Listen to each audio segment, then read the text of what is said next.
विषय वस्तु है भारत के संविधान के भाग 17 के अंतर्गत राजभाषा। राजभाषा के बारे में अगर बात करें तो भारतीय संविधान के भाग 17 में इससे संबंधित प्रावधान अनुच्छेद 343 से 351 तक इसके बारे में उपबंध किए गए। अनुच्छेद 343 से 351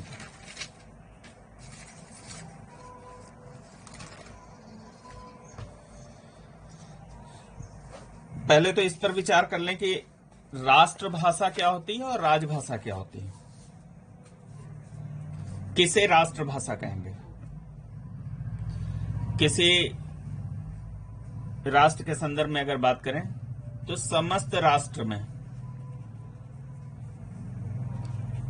प्रयुक्त भाषा, समस्त राष्ट्र में प्रयुक्त भाषा।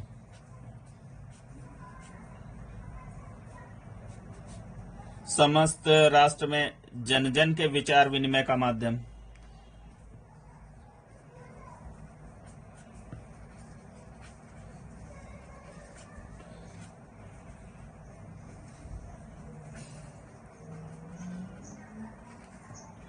का माध्यम जिस के माध्यम के रूप में जिस भाषा को अपनाया जाए, जो भाषा राष्ट्र का प्रतिनिधित्व करे, ऐसी भाषा को हम राष्ट्रभाषा कहेंगे।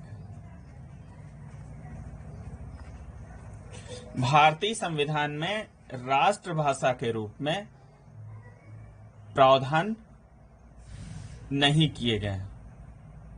किसी भी भाषा को राष्ट्रभाषा का दर्जा नहीं दिया गया। अब राजभाषा की बात कर लें अगर, तो राजभाषा किसे कहेंगे? अगर किसी राज्य ने या राष्ट्र ने राजकीय प्रयोजनों के लिए, राजकीय प्रयोजनों के लिए, कहने का तात्पर्य है राजकाज के लिए जिस भाषा को प्राधिकृत कर रखा है, उस भाषा को राजभाषा कहेंगे।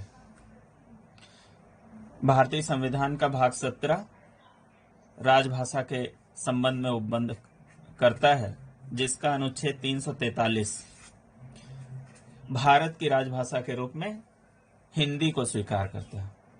अनुच्छेद 343 में क्या प्रावधान है तो उसके बारे में देख लेते हैं। अनुच्छेद 343 के अनुसार संघ की राजभाषा के रूप में हिंदी और इसकी लिपि देवनागरी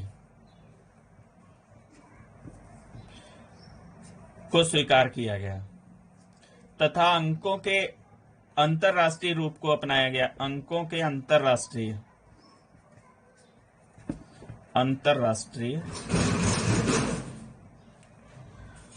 रूप को अपनाया गया है। तो आपसे अगर प्रश्न इस तरीके का हो कि संघ की राजभाषा क्या है और किस अनुच्छेद के बारे में, किस अनुच्छेद में इसके बारे में प्रावधान है, तो संघ की राजभाषा हिंदी है और भारतीय संविधान का अनुच्छेद 343 हिंदी को राजभाषा का दर्जा देता है। आप ये 4 स्तंभ देख रहे हैं। इन 4 स्तंभों के आधार पर हम अनुच्छेद 17 में जो प्रावधान है उन्हें समझने का प्रयास करते हैं। तो संघ की राजभाषा हम लोगों ने देख ली क्या है। अब क्षेत्रीय भाषाएं या राज्यों की राजभाषाएं। अनुच्छेद 345 में प्रावधान है कि किसी राज्य का विधानमंडल विधि द्वारा उस राज्य में प्रयोग होने वाली भाषाओं में किसी एक या एक से अधिक भाषाओं को या हिंदी को उस राज्य के शासकीय प्रयोजनों के लिए अंगीकार कर सकता है। तो इससे यह निष्कर्ष निकलता है कि किसी राज्य की एक या एक से अधिक राजभाषाएं हो सकती हैं। जैसे उत्तर प्रदेश की राजभाषा हिंदी है, परंतु 1989 में उर्दू को भी दूसरी राजभाषा के रूप में दर्जा दिया गया। फिर अनुच्छेद 347, किसी राज्य की जनसंख्या, 347 में क्या उपबंध है, तो किसी राज्य की जनसंख्या का पर्याप्त भाग मांग करे और राष्ट्रपति को समाधान हो जाए कि उनके द्वारा बोली जाने वाली भाषा को सरकारी मान्यता दी जानी चाहिए, तो राष्ट्रपति आदेश द्वारा उस भाषा को सरकारी मान्यता दे सकता है। यह प्रावधान अनुच्छेद 347 में। अब देख लेते हैं न्यायपालिका और विधि की पाठ की भाषा, इसके बारे में देख लेते हैं। अनुच्छेद 348, अनुच्छेद 348 में प्रावधान है कि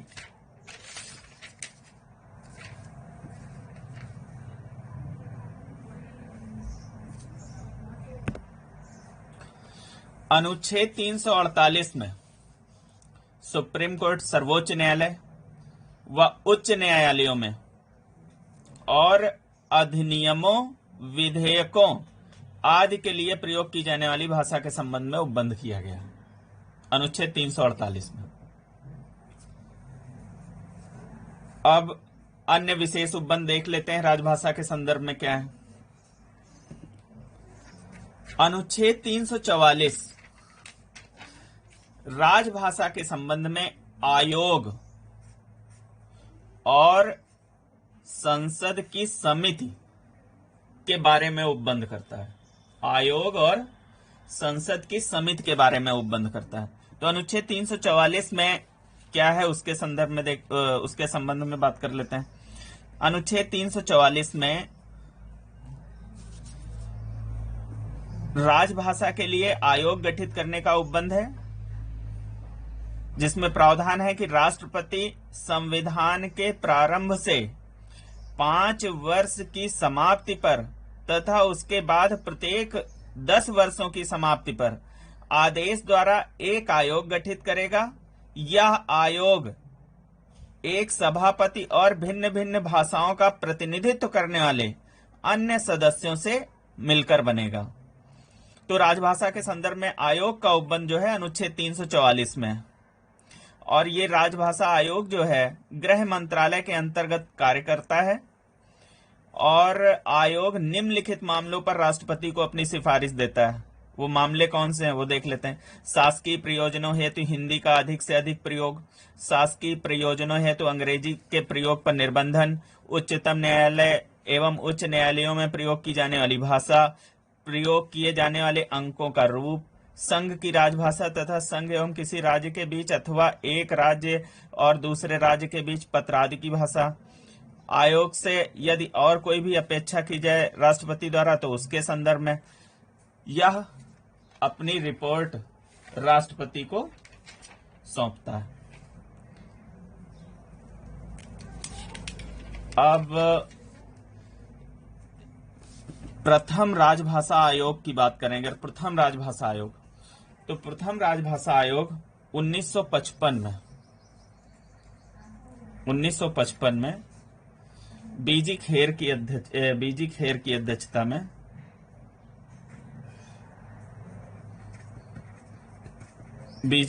अध्यक्षता में गठित किया गया था। राजभाषा आयोग का गठन राष्ट्रपति करता है, पहले भी देख चुके हैं हम लोग। 1956 में इस आयोग ने अपनी रिपोर्ट प्रस्तुत की। इस रिपोर्ट पर संसद के दोनों सदनों के सदस्यों की समिति द्वारा विचार किया गया तथा उसकी राय राष्ट्रपति के पास भेजी गई। इस जगह पर सबसे पहले आप देख लीजिए अनुच्छेद 349 में क्या प्रावधान है। तो अनुच्छेद 349 में प्रावधान है कि यदि भाषा संबंधी किसी विधेयक या संशोधन की अनुमति तभी दी जाएगी जब इस समिति की रिपोर्ट पर राष्ट्रपति द्वारा विचार कर लिया गया हो। तो ये जो राजभाषा आयोग है, आयोग आर्टिकल 344 में दिया गया और इसी में आगे बात की गई है संसद की समिति। तो यह संसद की समिति कैसे गठित होती, तो आर्टिकल 344 में ही संसद के दोनों सदनों की समिति की अगर बात करें समिति की बात करें तो संसद के दोनों सदन, लोकसभा के 20 सदस्य और राज्यसभा के 10 सदस्य से मिलकर इस समिति का गठन होता है और निर्वाचन द्वारा ये सदस्य आते हैं इस समिति में। 20 सदस्य लोकसभा से निर्वाचित होते हैं और 10 सदस्य राज्यसभा द्वारा। और इस समिति के निम्नलिखित कार्य हैं कि यह राजभाषा आयोग की, ये जो आयोग गठित हो रहा है, राजभाषा आयोग की संस्तुतियों की परीक्षा करे तथा ये जो समिति है वो राजभाषा आयोग की जो सिफारिशें होती हैं उनकी, राजभाषा आयोग की जो भी संस्तुतियां होती हैं उनकी परीक्षा करे तथा राष्ट्रपति को उन पर अपनी राय के बारे में प्रतिवेदन दे। राष्ट्रपति द्वारा उस पर आवश्यक निर्देश जारी किए जा सकते हैं आदि के संबंध में प्रावधान अनुच्छेद 344 में हम देख सकते हैं।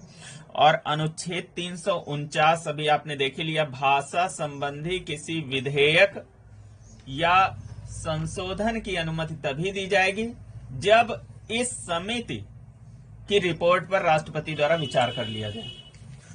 फिर अनुच्छेद 350, व्यथा के निवारण के लिए अभ्यावेदन में प्रयोग की जाने वाली भाषा।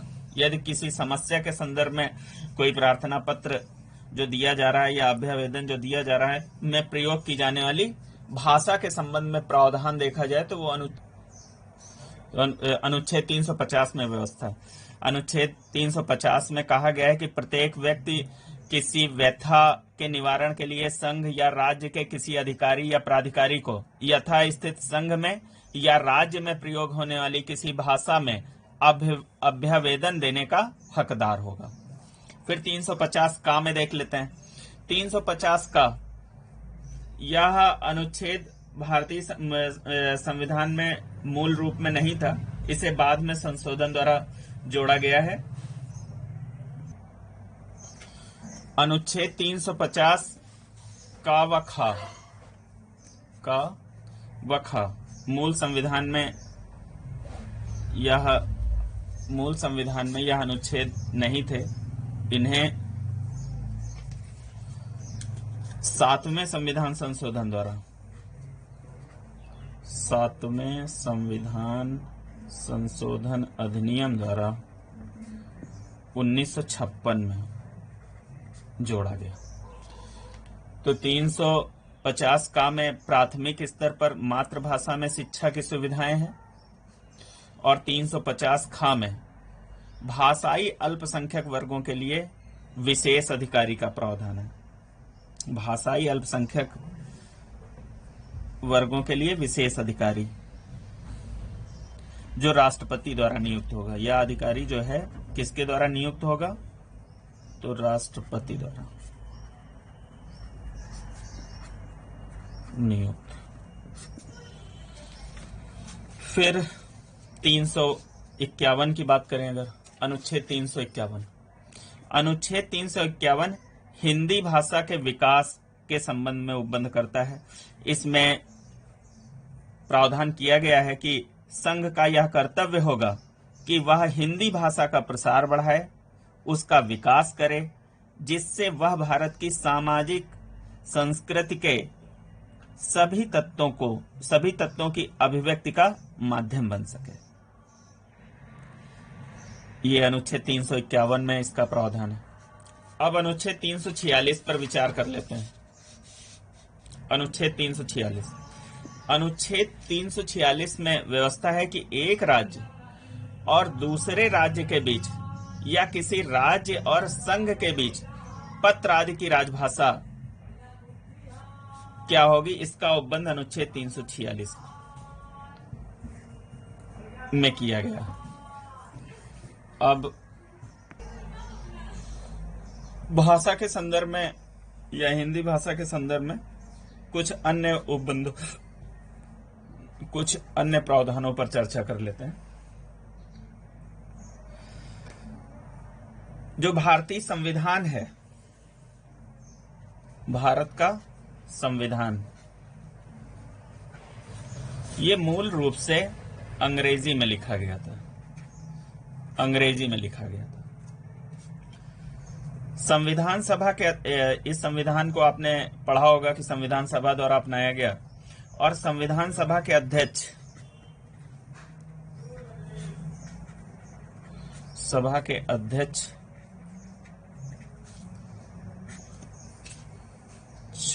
ने अपने अधिकार का प्रयोग करते हुए इसका हिंदी अनुवाद तैयार कराया था। इसका जो है संविधान का जो है हिंदी अनुवाद भारतीय संविधान सभा के अध्यक्ष ने अपने अधिकार का प्रयोग करते हुए इसका हिंदी अनुवाद तैयार कराया था। हिंदी अनुवाद तैयार कराया था। अब संविधान के प्राधिकृत पाठ के संदर्भ में अगर बात करें तो 58वां संविधान संशोधन 58वां संविधान संशोधन अधिनियम ये 1987 में हुआ था। इसके तहत एक अनुच्छेद 394 का जोड़ा गया। 394 का इस अनुच्छेद 394 का में राष्ट्रपति द्वारा हिंदी भाषा के प्राधिकृत पाठ की व्यवस्था की गई। हिंदी भाषा में प्राधिकृत पाठ संविधान का किसके द्वारा? तो राष्ट्रपति द्वारा।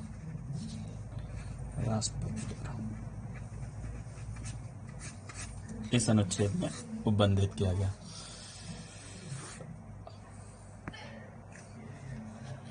जो प्रथम राजभाषा आयोग है 1955 में प्रथम राजभाषा आयोग जो बना था, प्रथम राजभाषा आयोग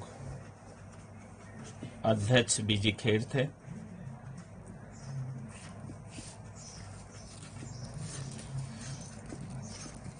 इस आयोग की सिफारिश के आधार पर अनुच्छेद 343 के अंतर्गत संसद द्वारा राजभाषा अधिनियम 1963 बनाया गया। राजभाषा अधिनियम 1963 बनाया गया, जिसके अंतर्गत केंद्रीय अधिनियमों, राष्ट्रपति के प्राधिकार के प्रकाशित राजपत्रों आदि का हिंदी अनुवाद, उसका हिंदी में प्राधिकृत पाठ समझा जाएगा, ऐसी व्यवस्था की गई। अब शास्त्रीय भाषाओं के संदर्भ में चर्चा कर लेते हैं। शास्त्रीय भाषा या क्लासिकल लैंग्वेज। अब इसमें देख लेते हैं शास्त्रीय भाषा। 2004 में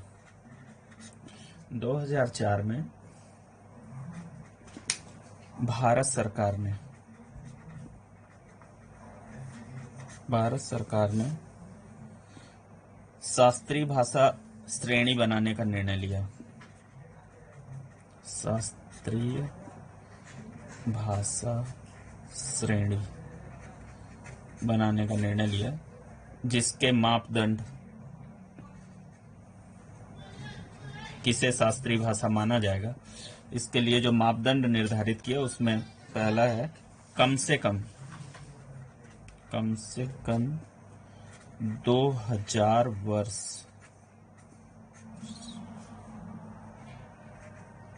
पुरानी होनी चाहिए भाषा, पुरानी हो। वर्तमान में इसमें संशोधन करके इसमें 1500 वर्ष पुरानी होने की व्यवस्था है। दूसरा, इसका साहित्य भी प्राचीन हो, साहित्य भी प्राचीन हो। तो इन मानकों को पूरा करने वाली भाषा को शास्त्रीय भाषा का दर्जा दिया जाता है।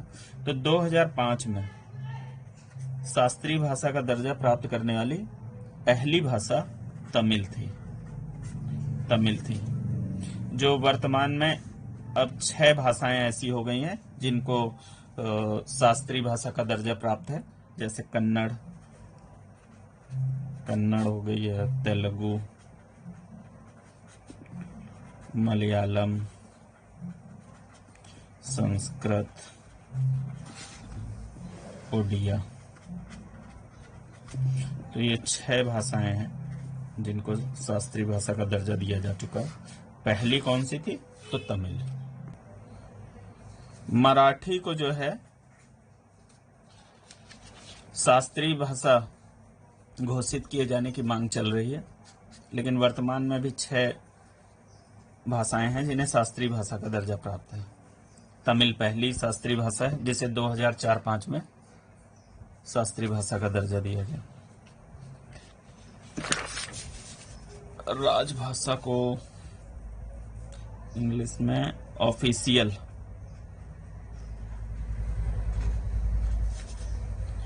लैंग्वेज